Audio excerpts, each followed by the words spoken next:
Vamos começar então? Vamos começar por onde? Pelo começo, nem poderia ser diferente.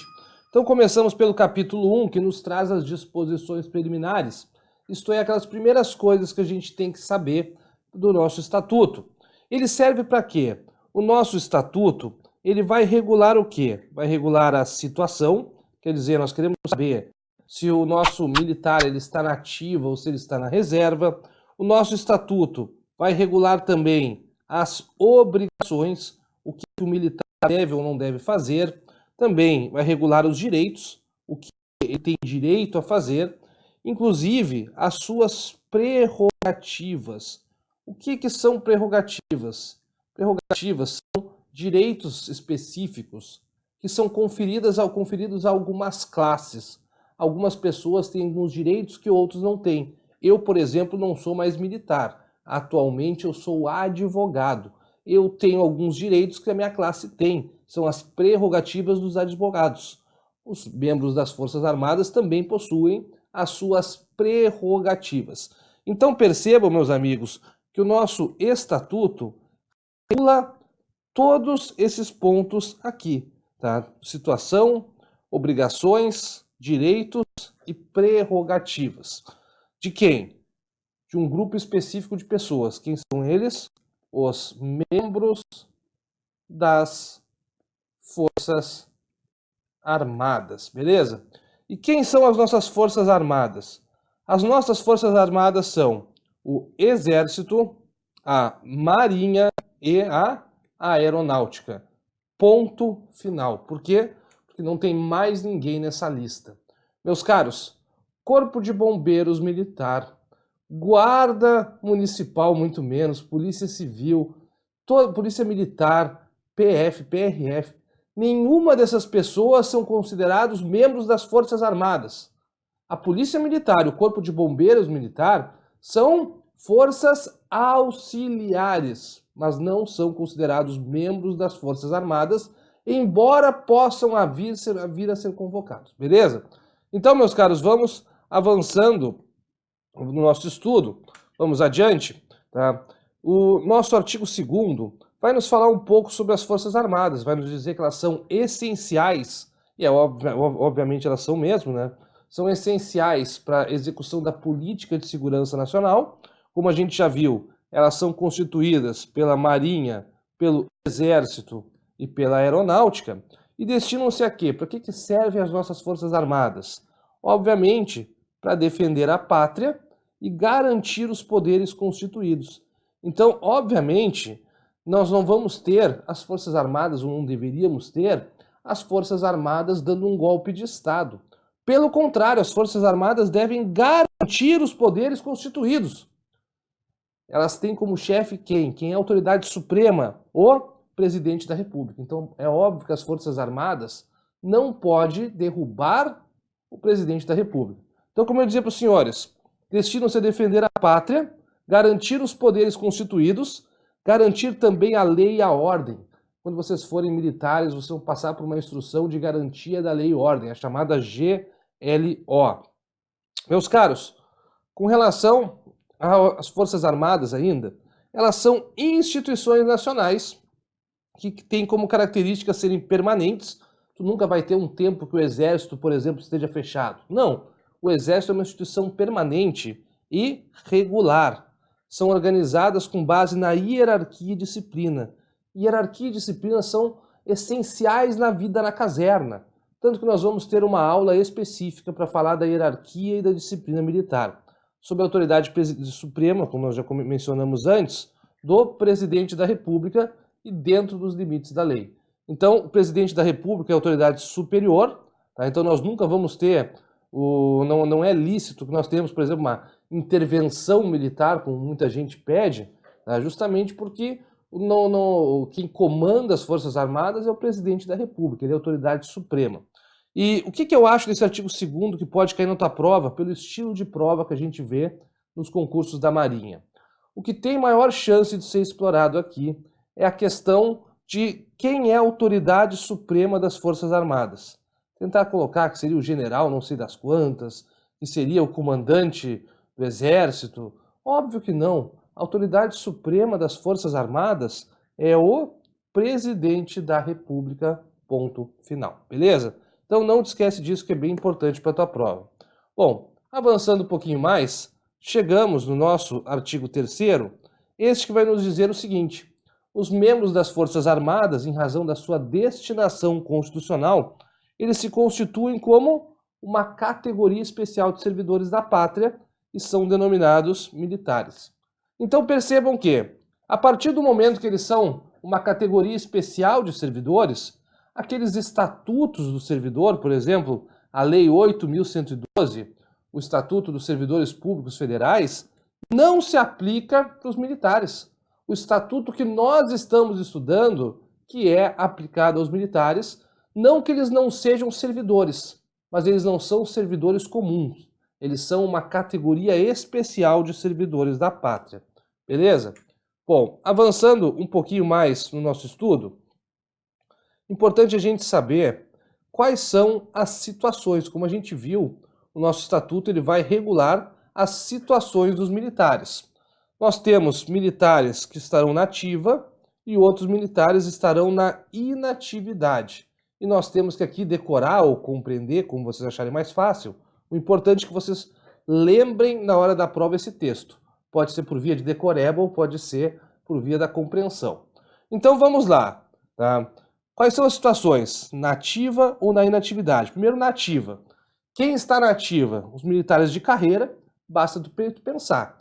Sujeito é um militar de carreira, sujeito é oficial da Marinha. Ele está na ativa? Óbvio que está. Seria um oficial de carreira? Percebam que sim.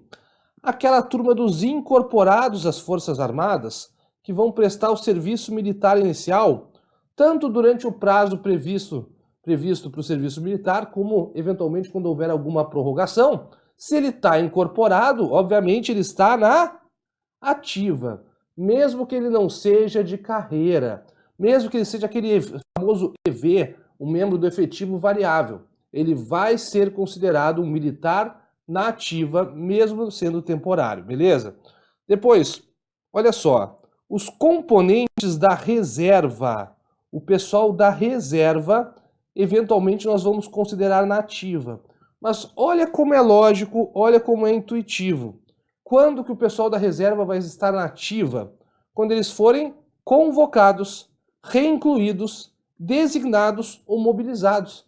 Quer dizer, botaram a turma da reserva para trabalhar. Se a reserva está trabalhando, está na ativa, beleza? Bom, quem mais, meus amigos? Os alunos. Então o sujeito está lá no NPOR da vida, por exemplo, tá? Seja o que for, o cara que é aluno, está num órgão de formação de militares, ele será considerado militar da ativa. E, em tempo de guerra, todo cidadão brasileiro mobilizado. Qual que é a pegadinha? A pegadinha é pegar esse inciso 5 e tentar te induzir no inciso 5 a pensar que em tempo de guerra todo cidadão brasileiro é militar da ativa. Negativo. Aquele que não for mobilizado, que não for convocado para ir para a guerra, não se fizê-lo, não se chamá-lo para alguma coisa, não vai ser considerado da ativa, ok? Beleza? Então, muito importante essa noção. Avançando no nosso estudo, chegamos na letra B, que vai nos dizer quem é a turma da inatividade. Então, quem são os nossos inativos?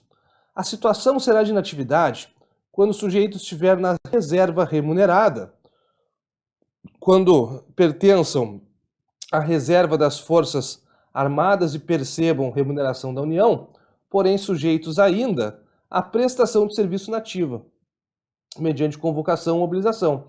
Então, tu está recebendo, está na reserva remunerada, mas tu ainda pode ser convocado ou mobilizado, tu serás considerado um inativo. Os reformados, quando tenham passado por alguma das situações anteriores, estejam dispensados definitivamente da prestação de serviços, tá? Mas continuem a perceber remuneração. Quer dizer, tu já não está mais na reserva remunerada, tu já está reformado, tu está dispensado de forma definitiva. Eles não pegam mais, mas tu continua recebendo remuneração da União, tu é considerado ainda um militar em inatividade. Depois nós temos ainda a turma da reserva remunerada e, excepcionalmente, os reformados, executado tarefa por tempo certo, segundo regulamentação para cada Força Armada, que é um artigo que pode ser aplicado eventualmente. Nunca vi cair em prova, acho meio difícil de ser cobrado. Ok? Tá? Tem que dar uma decorada nesses textos. Meus amigos, depois nós temos aí no texto do parágrafo 2º, que pode aparecer. Os militares de carreira são os da ativa que, no desempenho voluntário e permanente do serviço militar, tenham vitaliciedade assegurada ou presumida. Então percebam que quem são aqueles de carreira? São aqueles que no desempenho voluntário e permanente do serviço militar. Não quer dizer que eles desempenhem de graça, quer dizer que eles estão desempenhando porque eles querem ser militares e não porque é um serviço militar obrigatório. O voluntário não é que é um trabalho voluntário. O voluntário é no sentido de que o serviço militar não é mais aquele obrigatório. Aqui nós estamos falando daquele que é militar porque quer ser e tem vitalidade assegurada ou presumida. A garantia do militar não é a estabilidade. Nos termos do nosso estatuto, a garantia do militar é justamente a vitaliciedade. Beleza? Tranquilo até aqui? Tranquilo, né? Meus amigos, e quem que é considerado reserva das Forças Armadas? Nós falamos várias vezes ali quando vimos a turma da inatividade e nós não chegamos a ver quem efetivamente é considerado reserva das Forças Armadas. Nós vamos ter primeiro uma consideração de modo individual. Individualmente nós vamos considerar aqueles que estão na reserva remunerada, como sendo reservas das Forças Armadas, e os demais cidadãos em condições de convocação ou mobilização para a ativa. Então, aqueles sujeitos, por exemplo, o sujeito que acabou de sair do serviço militar obrigatório, durante um certo tempo ele está em condições de convocação ou de mobilização para a ativa. Tu não tem que saber quem são exatamente essas pessoas, só tem que saber que todos aqueles que estão em condições de convocação ou mobilização para a ativa, todos eles são considerados reserva das Forças Armadas. E quando a gente fala em conjunto, nós estamos pensando em alguns órgãos que são coletivos e não individualmente considerando, são coletivos que são reservas das Forças Armadas. Então aqui nós encontramos polícias militares e corpos de bombeiros militares. Eles são reservas e auxiliares das Forças Armadas, beleza? Bom, meus amigos, depois o que mais nós temos de importante? O parágrafo 2º eu acho importante, porque só para a gente compreender que Marinha Mercante, Aviação Civil e empresas declaradas diretamente relacionadas com a segurança nacional, eles também serão considerados reserva. Tá? Eventualmente nós poderemos ter a presença deles também. Aqui não estou falando da Marinha do Brasil, estou falando da Marinha Mercante, da Marinha Privada, Aviação Civil. Tá? Também são pessoas que não são militares, beleza? Tá? Então percebam que todas essas pessoas da Marinha Mercante, da Aviação Civil, empresas declaradas relacionadas com a segurança e outros cidadãos em condições de convocação ou mobilização para ativa, eles só serão considerados militares quando forem efetivamente convocados ou mobilizados para o serviço das Forças Armadas. Então, por exemplo, o pessoal da Aviação Civil. O pessoal da Aviação Civil não é militar. O pessoal da Aviação Civil são meros civis, não tem nada a ver com militar. Agora, se porventura eles forem convocados ou mobilizados para o serviço das Forças Armadas, aí nós vamos considerá-los efetivamente como militares. Tranquilo? Bom, e o que caracteriza a nossa carreira militar? Nos termos do nosso artigo 5º, ela é caracterizada, a carreira militar, por atividade continuada e inteiramente devotada às finalidades precípuas das Forças Armadas, denominada atividade militar. Então, percebam já desde o início, tem que ser uma atividade continuada e inteiramente devotada, quer dizer, tu não vai ser em parte militar, tu vai ser inteiramente dedicado para ser militar, para integrar a carreira militar, realizando essas finalidades precípuas das Forças Armadas, que nós chamamos de atividade militar. Obviamente, a carreira militar, propriamente dita, ela é uma carreira que é privativa do pessoal da ativa. Inicia-se como? Com ingresso nas Forças Armadas, não poderia ser diferente, então a carreira militar se inicia com o ingresso e obedece o quê? Diversas sequências de graus hierárquicos. Nas Forças Armadas nós temos a hierarquia, nós temos uma escadinha. Então percebam que a carreira militar ela deve observar, ela obedece essas sequências de graus hierárquicos. Bom, o parágrafo 2º eu posso te dizer tranquilamente que é um dos que tem mais chances de ser explorado na tua prova. Aqui nós temos os cargos que são privativos de brasileiro nato. A pegadinha é te dizer que apenas o brasileiro nato poderia ser militar. Não é verdade. O brasileiro naturalizado também pode ser militar. Agora percebam que os militares, eles podem ser praças ou podem ser oficiais. O pracinha, o pracinha pode ser tanto nato quanto pode ser brasileiro naturalizado. Porém, os oficiais serão sempre brasileiro nato. Então percebam que, por mais que alguém possa entrar como praça no Exército, na Marinha, na Aeronáutica, nunca chegará a ser oficial. Beleza? Meus caros, vamos avançando um pouco no nosso estudo, então. E eu quero comentar com os senhores o nosso artigo 7º, que vai falar sobre a condição jurídica dos militares. Quando a gente fala em condição jurídica, a gente fala da relação do militar com a legislação que lhe é aplicável. O que vai dizer sobre a sua carreira, sobre a sua condição, o que ele deve observar, o que define as regras para a carreira dele. A condição jurídica dos militares ela é definida por dispositivos da Constituição que são aplicáveis, e nós vamos estudá-los oportunamente. Também é definida por esse estatuto que estamos estudando e pela legislação que lhes outorgam direitos e prerrogativas, e impõe deveres e obrigações. Então percebam que, enfim, tanto pela Constituição quanto pela legislação, leis e atos infralegais em geral, beleza? Agora, para quem se aplica o estatuto que nós estamos estudando? Percebam que ele obviamente ele foi destinado no primeiro momento para os militares da ativa. Porém, eventualmente, naquilo que for cabível, nós vamos aplicá-lo para os militares da reserva remunerada e para os reformados, para os alunos, para a turma do magistério militar e dos capelães militares. Esses dois últimos que possuem uma carreira própria, beleza? Bom, percebam que, de acordo com o artigo 9º, que os oficiais generais nomeados ministros do Superior Tribunal Militar, os membros do magistério militar e os capelães, eles são regidos por uma legislação específica.